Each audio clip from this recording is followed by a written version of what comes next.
Assalamualaikum warahmatullahi wabarakatuh. Hai teman-teman, kembali lagi bersama saya Tri Anggara Medi Sampurno dengan NIM 220231614133. Saya berasal dari kelas B di mata kuliah Teknologi Pendidikan.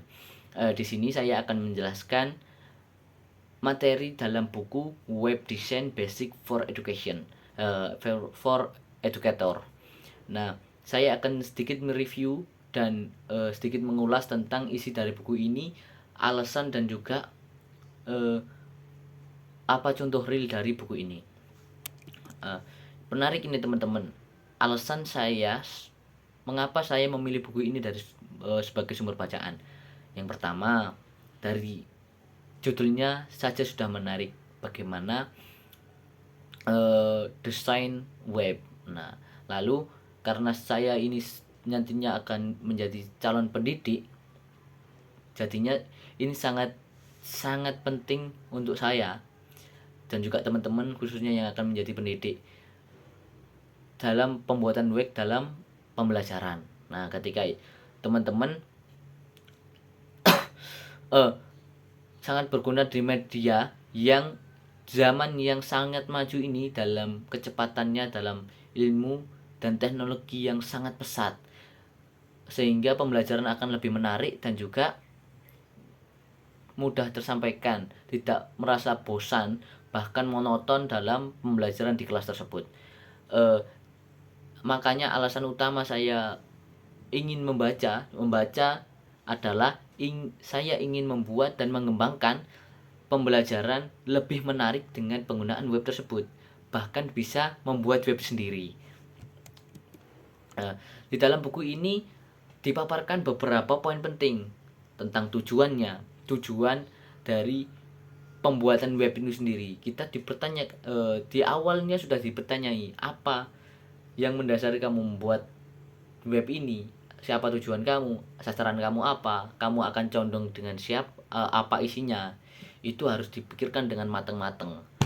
Dan juga setelah tujuan, kita dijelaskan tentang organisasi visual. Organisasi visual ini akan menyediakan tentang bagaimana sih tuntunan yang harus diletakkan ketika di web tersebut, tata letaknya bagaimana, pemilihan warnanya bagaimana, itu akan mengacu juga tetap berdasarkan dengan tujuan. Lalu navigasi. Nah, navigasi ini adalah ciri khas bagi kita ketika sudah punya web, misalnya punya saya sendiri. Oh, berarti ini webnya Anggara dengan ciri khasnya, tata letaknya bagaimana. Oh, ini. Oh, dengan warna merah sepertinya ini punyanya Anggarapedia. Nah, lalu desain poin utamanya ialah mendesain dan juga menulis web. Ini sangat penting dalam pembuatan web. Nah, bagaimana caranya agar pembaca itu stay dalam web Anda? Nah, itu yang paling penting. Karena riset mengatakan hanya 16% dari 100% orang yang membaca kata per kata dalam pengunjungan web itu. Minim sekali, teman-teman. Nggak sampai setengah bahkan. Itu yang harus kita pelajari adalah mendesain web agar lebih menarik dan juga tidak monoton. Terus menulisnya bagaimana, pemilihan fontnya bagaimana, dan juga kita harus tidak full kata-kata, kita harus memisahnya menjadi beberapa bagian agar tidak terlalu lelah dalam membacanya. Pastinya mata kita akan lelah ketika kita melihat yang sama semua, tulisan semua gitu kan, lelah. Lalu yang terakhir, ini yang sekarang pasti akan menjadi masalah hingga sekarang, itu memilih media digital. Nah, ini semua orang, PR-nya bagi semua orang ini. Buku ini juga dengan menawarkan seperti ini, memilih media kita ditonton. Bagaimana sih media, apa sih yang bagus untuk pembelajar, pendidik itu apa. Nah, ini dijelaskan semua. Menarik buku ini, menarik untuk diulas untuk semua orang, khususnya di teman-teman di zaman sekarang. Lalu apa sih contoh real dari desain media ini? Apa yang saya pernah lihat itu, saya pernah sering menggunakan yang namanya media Canva. Nah, Canva ini aplikasi pembelajaran, aplikasi desain yang menyediakan banyak elemen dan memiliki ciri khas sendiri dengan ciri khasnya all in one, semua bisa di Canva.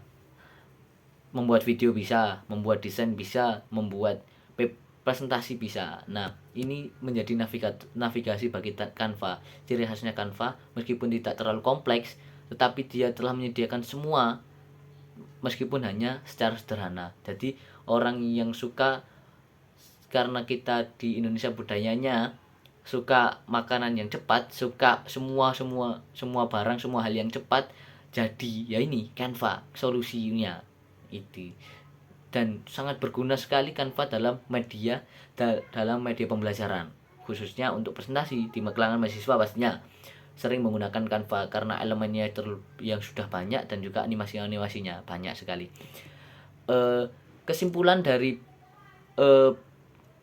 yang saya dapat dari membaca buku tersebut, yaitu saya menjadi lebih cerdas dan pintar, tahu dalam memilih media yang tepat untuk kalangan kita, untuk kalangan saya bagaimana, untuk nanti saya sampaikan bagaimana, pemilihan media untuk pembelajaran itu bagaimana, dan juga saya bisa menilai web dan juga media kurang apa dengan setelah saya membaca ini. Dan yang terakhir yaitu saya sedikit paham dalam dasar-dasar pembuatan web, bagaimana tata cara dan juga acuan untuk membuat web tersebut agar lebih menarik dan lebih banyak pembacanya itu bagaimana. Cukup sekian, buku ini menarik untuk diulas dan cukup dibaca. Sekian dari saya, cukup itu yang dapat saya sampaikan. Assalamualaikum warahmatullahi wabarakatuh.